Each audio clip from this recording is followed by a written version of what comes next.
falar aqui sobre o poder por meio da fraqueza, tá? Quero pegar esse texto de Paulo aqui, eu vou ler, gostaria que você lesse comigo esse texto.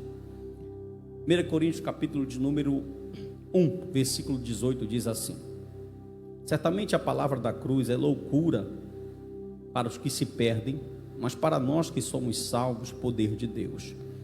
Pois está escrito: destruirei a sabedoria dos sábios e aniquilarei a inteligência dos instruídos. Onde está o sábio? Onde o escriba? Onde o inquiridor deste século? Porventura não tornou Deus louca a sabedoria do mundo? Visto como na sabedoria de Deus, o mundo não o conheceu por sua própria sabedoria. Grave essa palavra: o mundo não o conheceu por sua própria sofia, no grego, sabedoria. Aprove a Deus salvar os que creem pela loucura da pregação, porque tanto judeus pedem sinais como gregos buscam sabedoria. Mas nós pregamos a Cristo crucificado, escândalo para os judeus, loucura para os gentios. Mas para os que foram chamados, tanto judeus como gregos, pregamos a Cristo, poder de Deus e sabedoria de Deus. Último verso, versículo 25. Que texto, né, irmão? Porque a loucura de Deus é mais sábia do que os homens, e a fraqueza de Deus é mais forte do que os homens. Querido Deus, Senhor Todo-Poderoso, fala conosco nessa noite. Quem tem poder não é o pregador, Senhor, é a Tua palavra, e nós queremos ouvir a Tua voz. Estamos aqui, Senhor, em mais uma terça-feira de ensinamento, e queremos ouvir o que nos exorta, nos edifica e nos consola. Fala, Senhor, para a glória do Teu nome. Em nome de Jesus nós oramos, nós te agradecemos, e que todos digam amém. Então vamos lá. Queridos irmãos, esse texto é um típico texto paulino, né? E o capítulo 1, versículo 1, se a irmã Natália puder colocar para mim, Paulo vai trazer uma referência que ele fala em 5 das 13 epístolas dele. Esse texto aqui, ó. Paulo chamado pela vontade de Deus. E essa igreja aqui foi uma igreja muito especial na vida do apóstolo. Ele teve várias passagens por essa igreja e teve uma preocupação muito grande, porque foi uma igreja que desenvolveu uns certos tipos de problema, né? E por incrível que pareça, apesar dessa igreja ter 9 dons espirituais, todos os dons da lista que ele vai intitular em 1 Coríntios capítulo 12, Paulo vai chamar essa igreja de bebês na fé. Ele vai em certo momento dizer assim: olha, não vou conversar com vocês como pessoas maduras, porque vocês não amadureceram, vocês são crianças na fé. Só que Paulo aqui nesses primeiros capítulos, do capítulo 1 ao capítulo 6, ele vai praticamente aconselhar essa igreja como um pastor. Aqui não é o Paulo teólogo, aqui não é o Paulo missionário, aqui é o Paulo pastor. É o Paulo pastor que está se preocupando em instruir essa igreja, que era uma igreja muito problemática. E aqui existiam alguns partidos, porque nessa igreja desenvolveu o ministério de um outro grande pregador, onde vai ser narrado aqui mesmo, que era Apolo. E segundo alguns estudiosos, Apolo era um homem muito eloquente, até mais eloquente do que Paulo, e um conhecedor muito afinco das Escrituras. Era um homem que tinha um ministério de pregação muito forte, era um homem muito dotado de conhecimento das Escrituras sagradas. E se criaram nessa igreja aqui alguns partidos, tanto que ele vai escrever, e ele vai até de uma certa forma ser irônico, ou ficar bravo, como você quiser entender. Ele vai dizer: quem sou eu, Paulo? Quem é Apolo? Vocês dizem que alguns são de Paulo, outros são de Apolo, outros são de Cefas, Pedro, mas quem somos nós? Ele, nas metáforas que ele vai usar nessa igreja aqui, sempre ele vai apontar que o responsável pelo trabalho e o crescimento da igreja de Corinto foi o próprio Cristo. Por exemplo, quando ele usa a mensagem da agricultura, ele vai falar assim: olha, eu plantei, Apolo regou, mas quem deu o crescimento foi o Senhor Jesus. Em outras palavras, nem eu e nem Apolo fizemos nada, quem faz tudo é o próprio Senhor, o Senhor Deus Todo-Poderoso.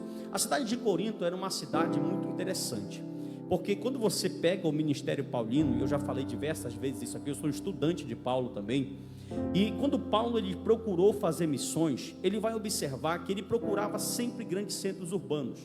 E a cidade de Corinto ficava no sul da Grécia e era uma cidade portuária, assim como Éfeso era portuária, assim como Tessalônica era portuária e assim como Roma era a maior cidade do império. Então Paulo sempre procurou as maiores cidades. E aqui essa cidade, ela tinha muitos pontos. Ela era uma cidade muito politeísta. Por exemplo, aqui você encontrava um grande templo de Afrodite e um grande templo, muito grande mesmo templo, talvez o maior da Ásia, o templo de Apolo. Aqui acontecia, era uma região chamada um Istmo, que estava localizada essa cidade, que ela ficava acessível tanto pela terra quanto pela água. Então Corinto, ela desenvolveu muito. Ela se tornou uma cidade muito próspera, por ter acesso tanto pela terra como pela água. A economia dessa cidade cresceu muito, a religião dessa cidade cresceu muito, se desenvolveu muito grandemente aqui. E em 146 depois de Cristo, essa cidade ela foi levantada por Augusto César. Escute isso, foi levantada pelo imperador romano e ela ficou então oficializada como uma colônia romana. Ele deu cara, você sabe, né? Tá cansado de saber que Roma conquista a Grécia só belicamente, mas culturalmente, religiosamente não conquista. Tanto que o Pantenon grego é o mesmo romano, são os mesmos deuses, só com nomes diferentes. E aqui nessa situação, essa igreja se desenvolve. Quando o Dr. John Stott está falando sobre a igreja de Corinto, eu achei muito interessante que ele vai dizer que quando essa igreja se desenvolve, Paulo não alcança as principais classes. E se você observar no texto que eu li, ele vai falar de 3 classes. Ele vai falar de judeus, ele vai falar de gregos e vai falar de cristãos. Só que os cristãos que adoraram o Senhor Jesus aqui, eles eram muito influenciados por cultura grega, principalmente por filosofia e por retórica. Você vai já entender por quê. Só que quando Paulo aceita Cristo aqui, ou melhor, quando ele apresenta Cristo para essa igreja, quando ele finca o fundamento do evangelho nessa igreja aqui, ele vai por outras diretrizes, ele vai por outros caminhos, por outros processos. E aqui esse contexto, os gregos, eles eram muito fascinados pelo conhecimento. Por quê? Porque eles têm toda uma história, todo um processo histórico de grandes homens que eram pensadores. E eles tinham um pensamento dentro deles. O pensamento era: nós temos que falar uma verdade, mas essa verdade não pode ser falada de qualquer jeito. Aí vai entrar a retórica, a filosofia, ou sabedoria, ou sofia, né, no grego, que é o conhecimento, a sabedoria, e o grego é muito atenuante. Eu acho muito lindo João, quando está escrevendo no Evangelho, ele vai frisar por diversas vezes: e conhecereis a verdade, e conhecereis a verdade, e conhecereis a verdade. Por quê, pastor? Porque ele está escrevendo para grego, e grego acredita que ele é salvo se ele conhecer a verdade. E Paulo vem nessa mesma pegada, só que os cristãos que aceitam aqui, ou os cristãos que são aceitos por Cristo aqui, eles desenvolvem, e não é a classe, deixa eu ver, não é a elite, não são os mestres judeus, não são os pensadores gregos. Quem são? São os marginalizados, são os pobres. Não é que Paulo, porque tipo assim, o cristianismo se desenvolveu e tomou amplitude, isso é consenso em todos os estudiosos do Novo Testamento, porque ele era realmente a religião dos pobres.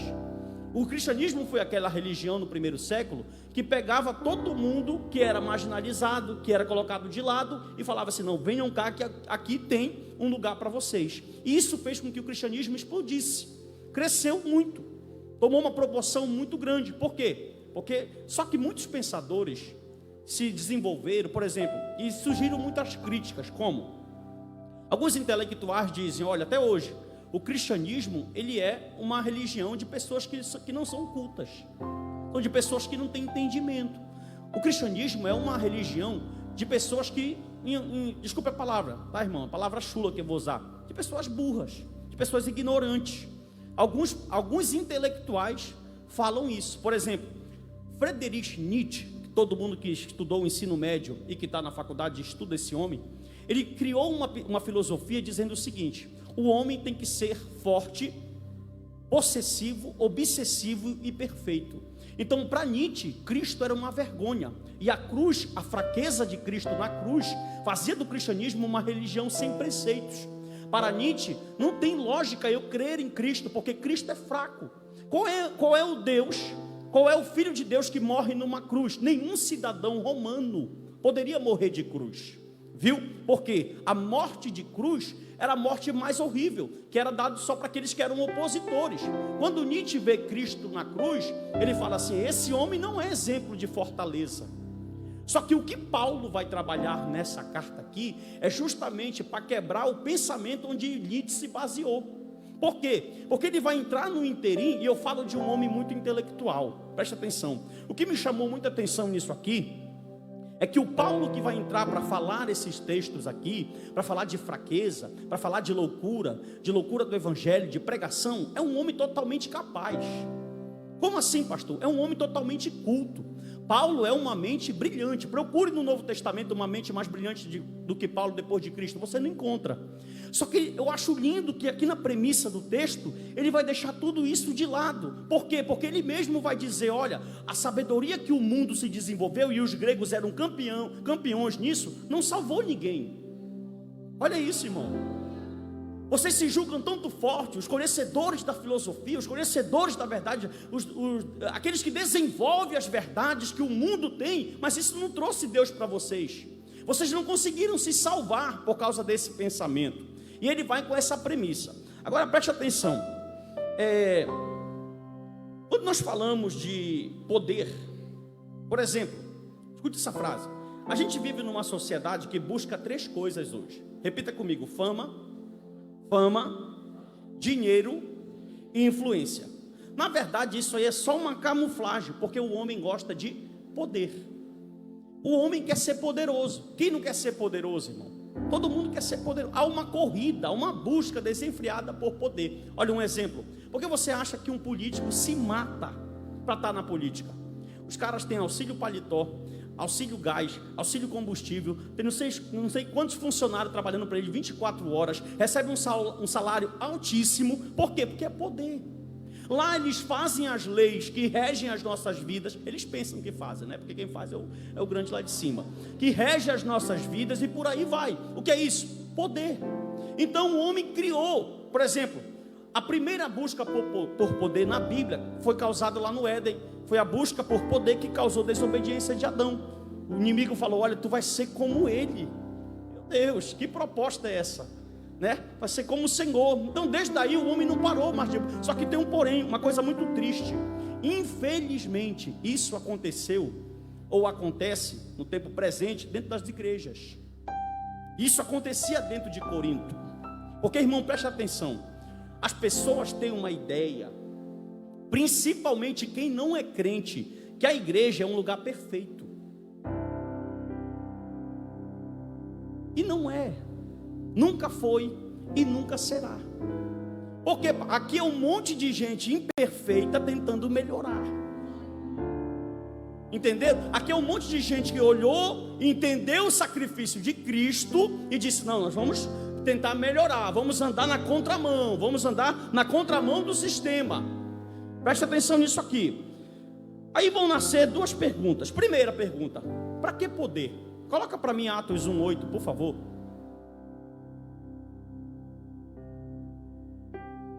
Atos capítulo 1, versículo 8. Mas recebereis poder a descer sobre vós o Espírito, e sereis minhas testemunhas. A palavra testemunha aí é mártir. Receberam poder para morrer para Cristo. Aí o poder que a igreja quer hoje é para quê?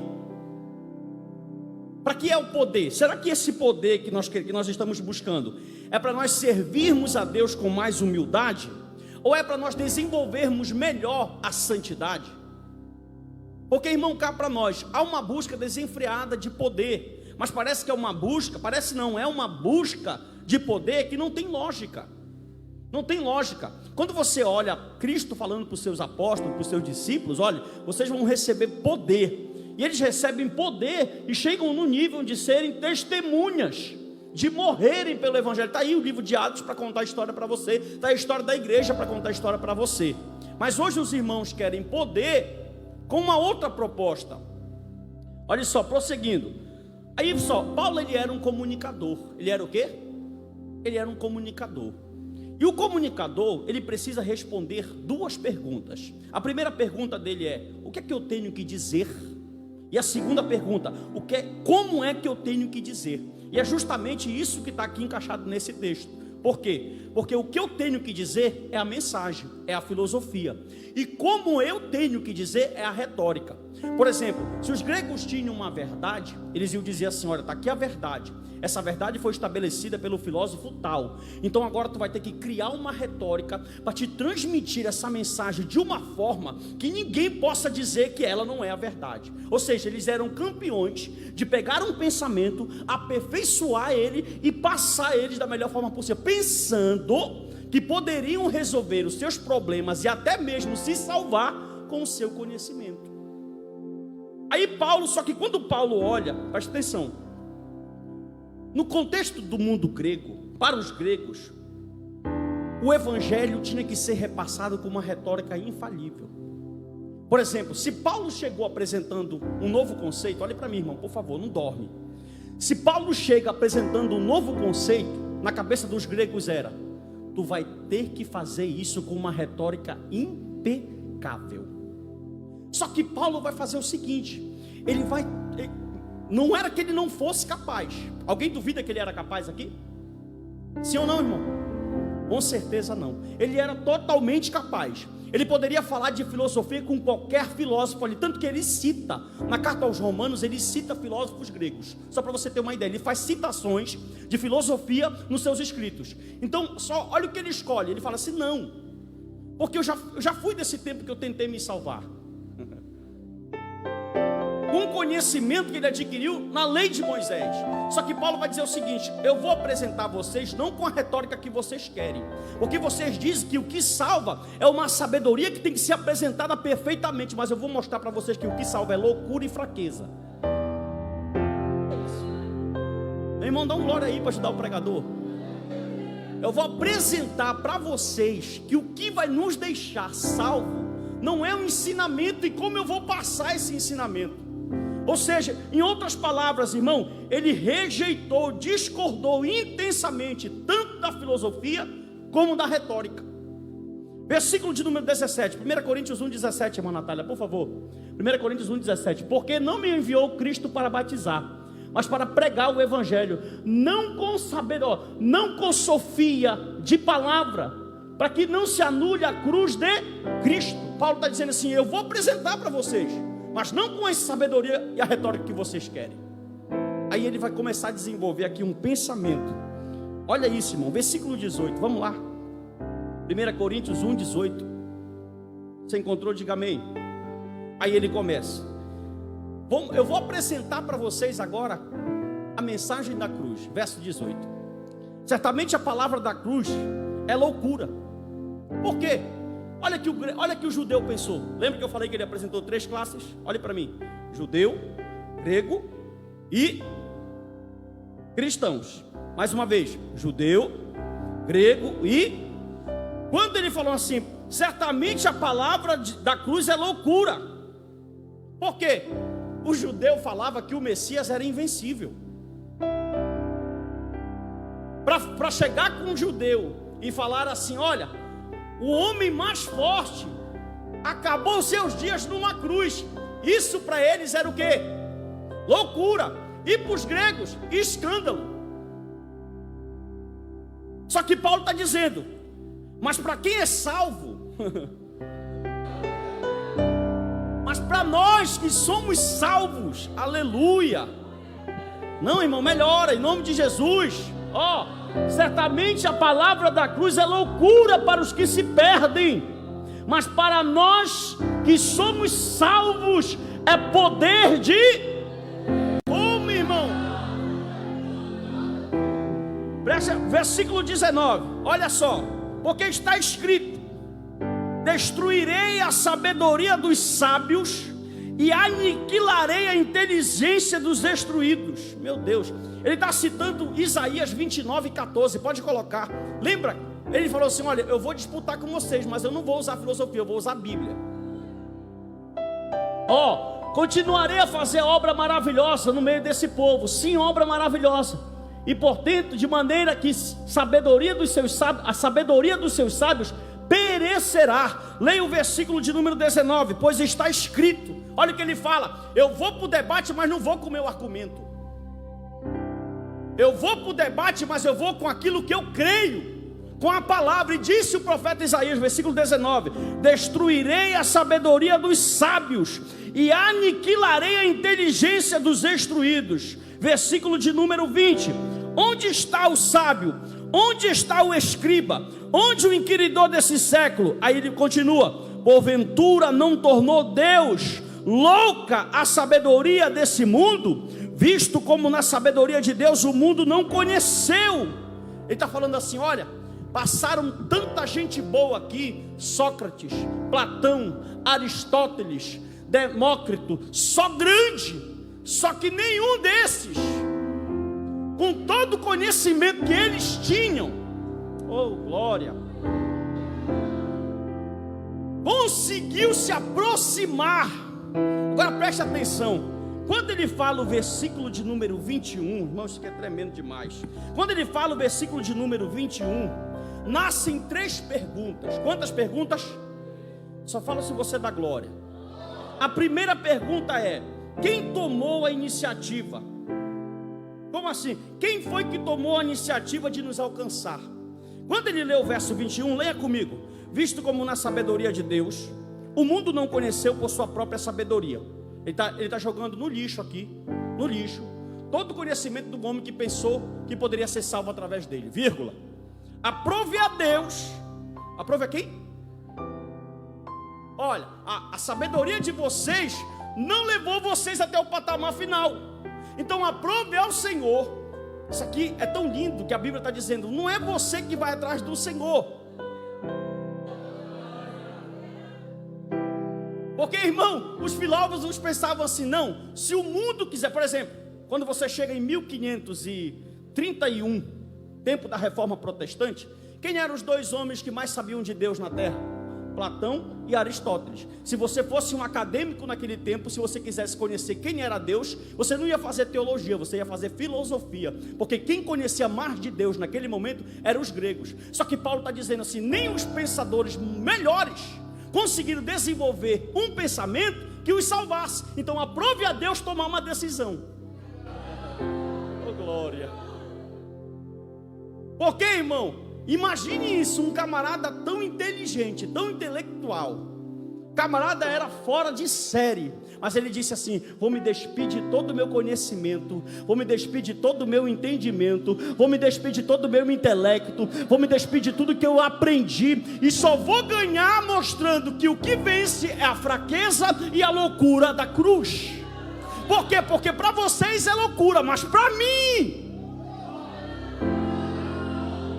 Continua, escuta, foi Deus que deu a sabedoria ao mundo. Ou seja, por quê? Porque a própria sabedoria que o mundo desenvolveu não deu em nada. Não deu em nada, irmão. Sabe o que aconteceu? Só piorou. Aí está a questão, todo ano: fora o tal, fora da camada de ozônio, fora o tal, está aqui na Bíblia todinho. Aí fica sociólogo batendo a cabeça, fica psiquiatra, psicólogo, político, presidente de tal nação, país tal, está tudo aqui, ó. O problema não é o sistema político. Os judeus falavam assim: não, quando o Messias chegar, olha isso, quando o Messias chegar, ele será com certeza um líder político estrategista. Ele levará Roma para o mar Mediterrâneo, implantará, só que aí Paulo fala assim: só que os judeus se quebraram porque o Messias veio fraco. Irmão, isso não é lindo? Aí Deus vai falar lá na frente para ele: Paulo, o meu poder não se aperfeiçoa no teu intelecto. Olha isso, irmão. Paulo, o meu poder, oh, glória, não dá glória, irmão, se aperfeiçoa na tua. É aí. Segunda pergunta. Primeira, quem tomou a iniciativa? Diga comigo: Deus. Aprenda armeniano: Deus. Segunda, qual foi o resultado dessa iniciativa de Deus? Versículo 21. O mundo não conheceu por sua própria sabedoria. Aprove a Deus salvar os que creem. Ó, Deus tomou a iniciativa e salvou quem? Você crê, irmão? Se eu falasse carro, você crê, irmão? Aleluia. Terceira pergunta: como essa iniciativa foi tomada? Aí Paulo vai dizer assim: olha, Deus deu a iniciativa dele foi vir atrás de vocês, ele veio, só que a iniciativa de Deus não foi filosofia. Ô irmão, pelo amor de Deus, entende? Não foi retórica. Ele vai dizer que ele vai chamar de loucura. Sabe o que é loucura aqui? Pregação do evangelho. Às vezes eu já vi um irmão falando assim: não, porque Deus usa as coisas loucas. Ele pensa que é o maconheiro que está na rua. Loucura aqui é pregação do evangelho.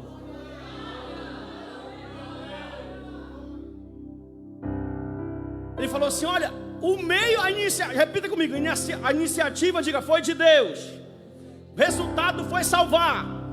E diga, e o meio foi fraqueza, oh glória, e loucura. Paulo está dizendo assim: olha, o meio que deu, o que vocês disseram que não dá certo, salvou vocês. O que vocês abominaram e não creram, isso deu redenção. Porque Deus pegou toda a sabedoria de vocês e diz assim: não vai dar em nada.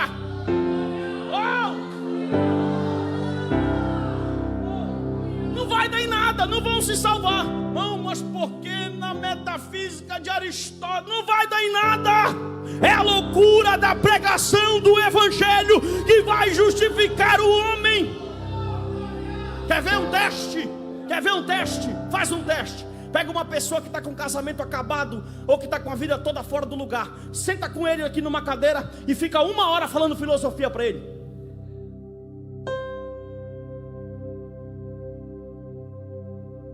Pega a mesma família, senta ele numa cadeira, pega João 10 e diz: o Senhor é o bom pastor, e vê o que é o resultado.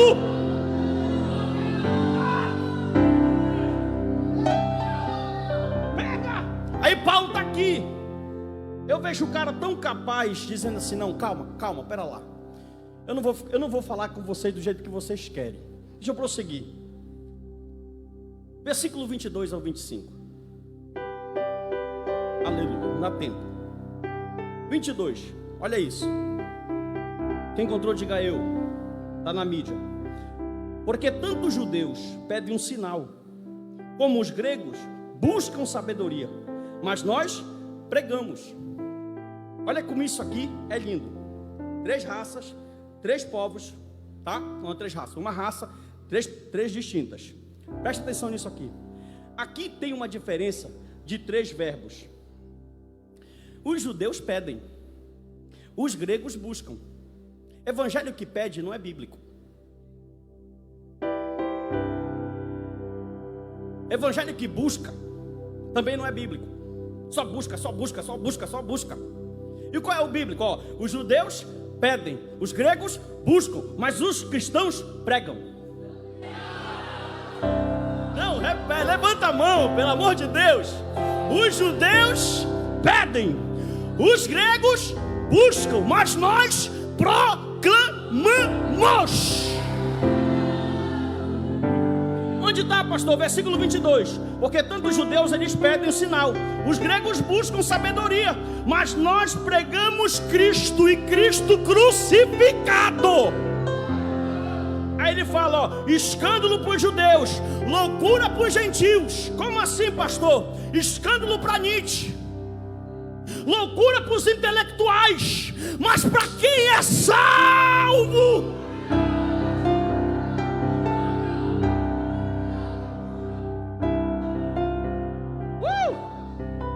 aleluia, lá vem. Os gregos buscam sabedoria, lá vai, dá um glória aí. A Grécia tinha uma tradição muito grande, e eles acreditavam na autonomia da mente. Se eu conhecer a gnosis, desenvolver o conhecimento, automaticamente eu serei salvo, liberto desse corpo aqui. Aí Paulo fala, não, o corpo ele quer, porque ele vai transformar. Eles não queriam o corpo, mas a Bíblia fala que nós vamos ter o corpo até o final, e um corpo transformado. Aí eles diziam, olha, os judeus já chegavam e falavam assim, todo tempo quando você vê no Novo Testamento, principalmente nos Evangelhos, quando os judeus chegavam com Cristo, ele falava assim, que sinal tu vais fazer para que a gente possa crer em ti? Todo tempo. Aí isso então era uma loucura. Leia de novo o versículo de número 23. Mas nós pregamos a Cristo, e Cristo crucificado. Só que o Cristo crucificado é escândalo para os judeus, porque o Messias não é fraco, e loucura para os gentios, porque o Messias também, ele é forte. Aí ele prossegue: mas para os que foram chamados, tanto judeus como gregos, aí é nosso verbo, ó, pregamos a Cristo, poder de Deus e sabedoria de Aristóteles. É assim que está escrito aí? Poder de Deus e sabedoria de... Pergunte por quê, pastor? Porque a sabedoria de Aristóteles só complicou, e a de Deus? A sabedoria de Aristóteles só fez complicar mais ainda. O resultado foi milênios e milênios perguntando: não, por que isso? Não, por que isso? Não, por que isso? Aí veio Paulo: eu sei por quê. Vou dar aqui o denominador comum, vou dizer o que eles não falaram. Vai ser loucura para vocês, vai ser escândalo para vocês, mas olha, já tem um monte de crente aí em Corinto que não está mais indo para o templo de Apolo e nem para o templo de Afrodite, largando a promiscuidade, a libertinagem, sendo transformado, sendo cheio, sendo curado.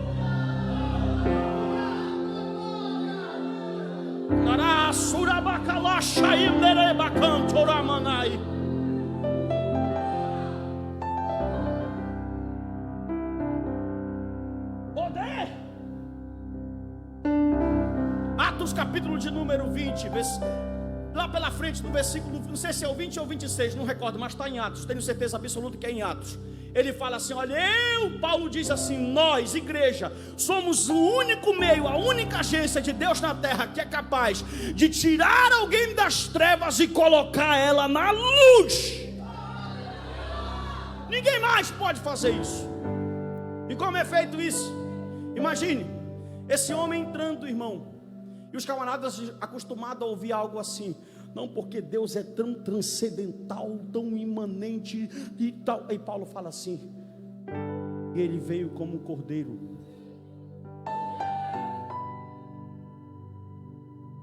Se esse é o evangelho que mudou a tua vida, se esse é o evangelho que te fez nova criatura, se esse é o evangelho que tirou você das trevas e te colocou na luz, se esse é o evangelho que você vive, você já sabe o que tem que fazer.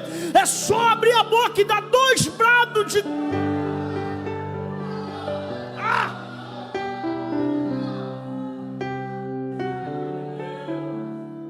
Versículo de número 25, para terminar, 8:53.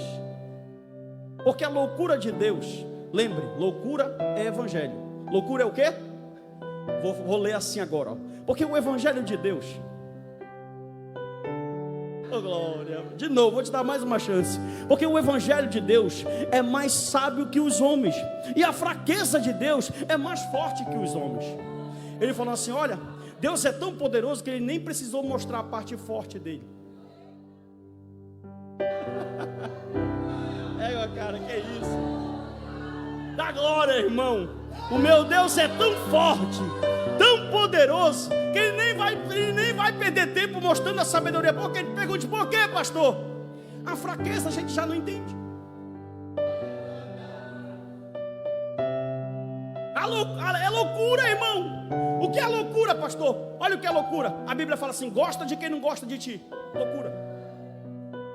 O que é loucura? Ama quem fala mal de ti. Loucura. Você entende isso? Pastor, não entendo e nem quero cumprir, mas há uma força que habita dentro de você.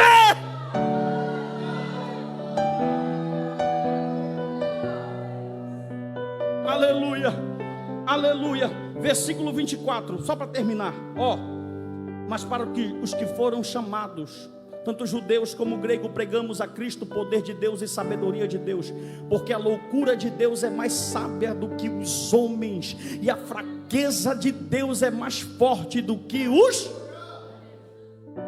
Escute, levante a sua mão direita.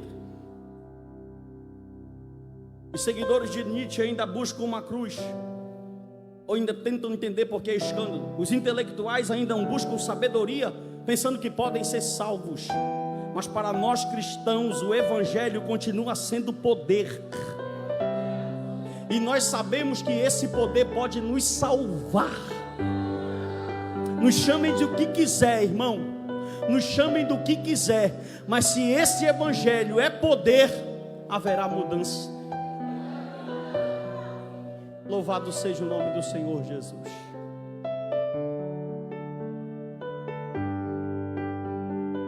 Sabe o que é lindo? Lembra que eu comecei a mensagem falando que ele começou como um pastor? Pergunte por quê. Pergunte por quê, pastor?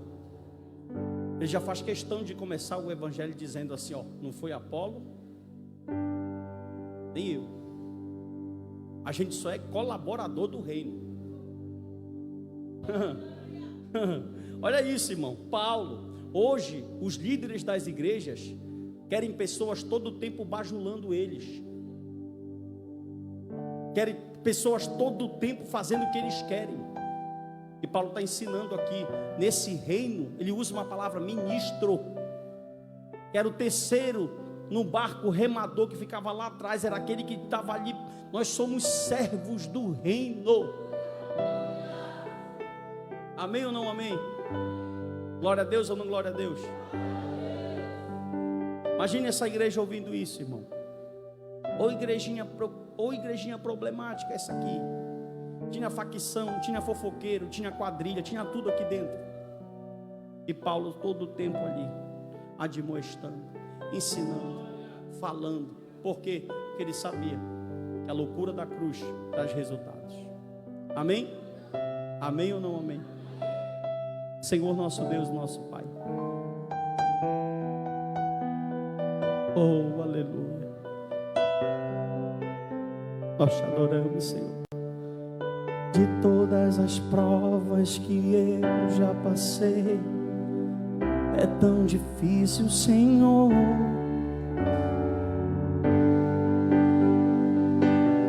Acusações do vil tentador, lembranças de um passado vem e querem me fazer parar.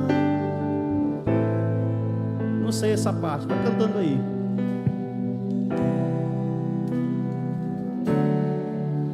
Me ajuda aí, irmã Natália. E quando... Bora, irmão, canta, você sabe. A gente, a palavra,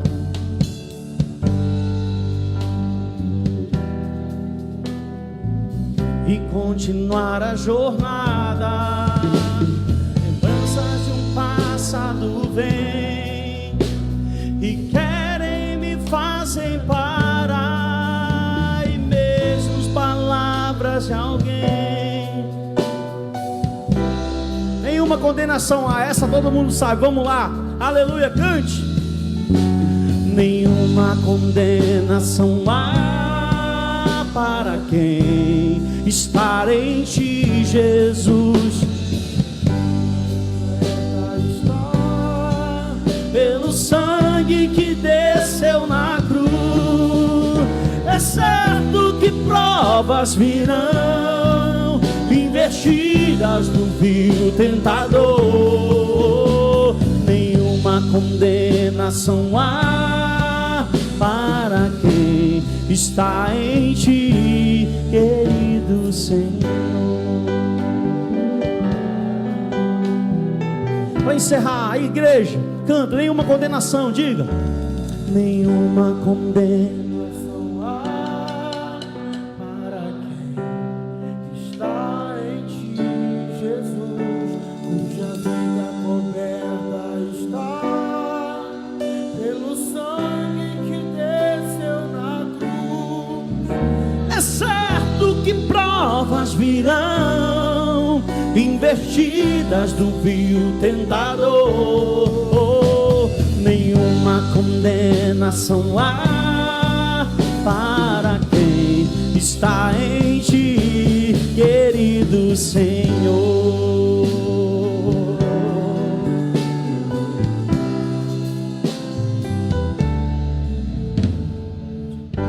Aleluia, amém. Tem alguém que quer voltar para Jesus? Pastor Narciso, eu estou afastado. E hoje eu descobri que só tem um meio, a loucura da pregação. Você quer voltar para a igreja, irmão? Está afastado, está afastada, quer fazer uma nova aliança com o Senhor, quer se reconciliar? Se você quer, sai do seu lugar e vem aqui para a gente orar por você. Oh glória!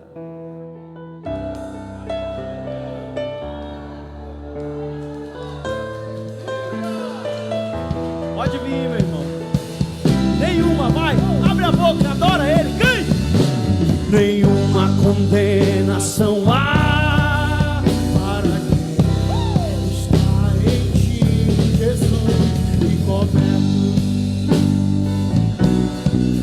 pelo sangue que desceu. É certo, diga, e é certo que provas virão, investidas no vil tentador.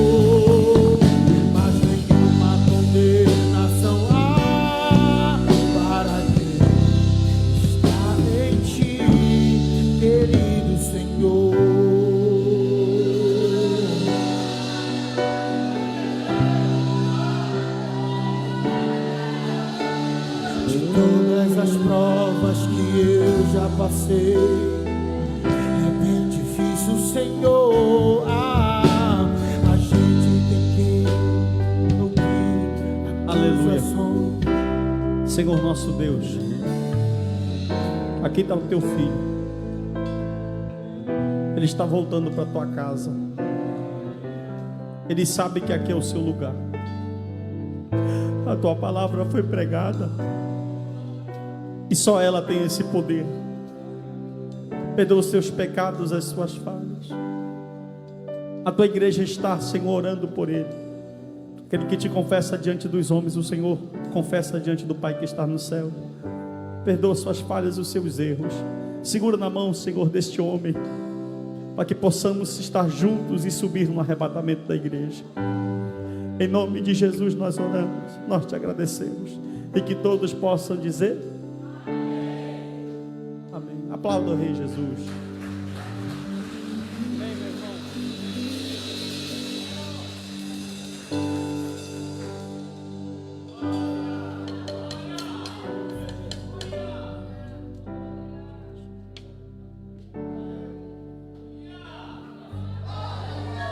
Glorifique, irmão, o nome do Senhor. Levante a sua mão. Diga aleluia ao nome do Senhor nessa noite. Oh!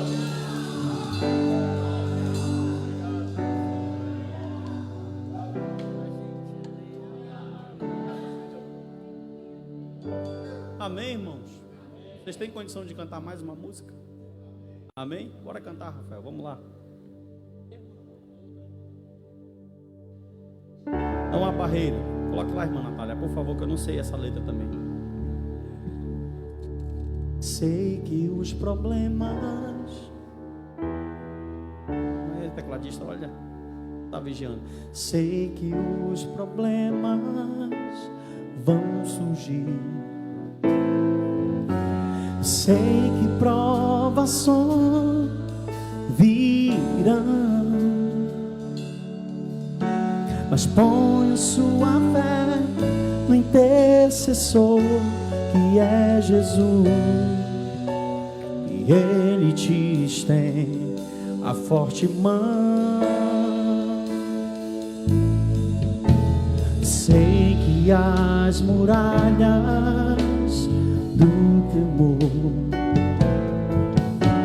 hão de me dar teu ser, mas põe a sua fé no intercessor e é Jesus. As barreiras tudo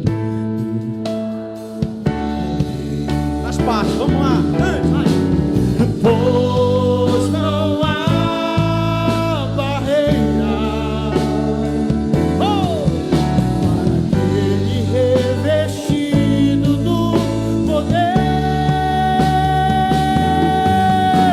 e vem de Deus destruindo todo mal e dor. As mais altas barreiras tu irás transformar.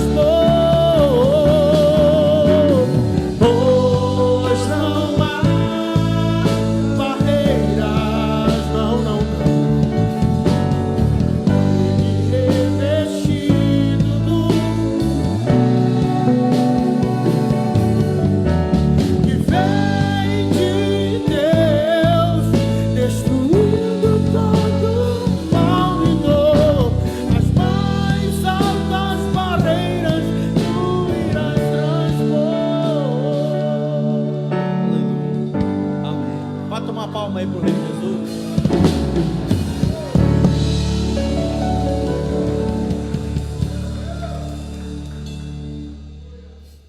Sexta-feira nós temos culto de jovens.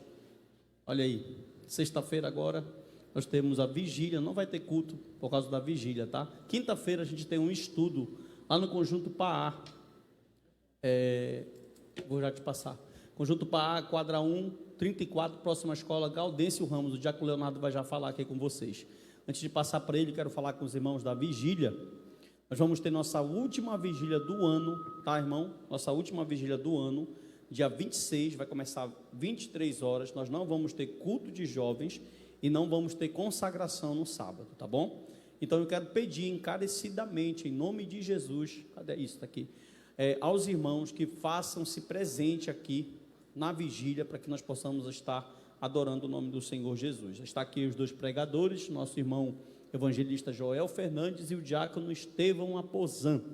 O Victor Nonielli vai ser o cantor, juntamente com a banda Avivamento, e com certeza os irmãos, os obreiros aqui da casa vão estar recebendo suas oportunidades para estarem falando aqui, se expressando, expressando a palavra do Senhor. Amém, irmãos? Diácono Leonardo. Pai Senhor, novamente, irmãos, falar um pouquinho sobre esse culto. Vai ser um culto de rua.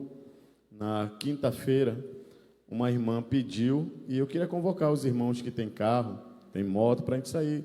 Aqui ela falou algo interessante, irmão. Ela disse que a área que tem lá tem muito usuário de droga, muito mendigo, muitos beberrões, né, na região onde ela quer fazer ali. Então vai ser uma chance de nós falarmos do amor de Deus. Então eu queria convocar os irmãos, se o Mateus puder levar a banda lá, aquela banda abençoada, só se der. Se não, a gente faz mesmo com a caixinha, a gente não tem problema com isso. Mas eu queria convocar os irmãos que pudessem e quisessem também. Nós vamos estar saindo aqui umas 7h10, 7h20 no máximo. A gente vai estar aqui na frente da igreja, colocando o instrumento no carro para levar. Então eu queria convocar a igreja, os irmãos. Você vai ver que é algo muito bonito de se fazer, você vai se sentir útil no reino. Amém? Sábado nós temos consagração, não vamos ter consagração, eu acabei de falar. Domingo o Felipe vai estar terminando, o diácono Felipe vai estar terminando a escola bíblica, o livro de Juízes, tá?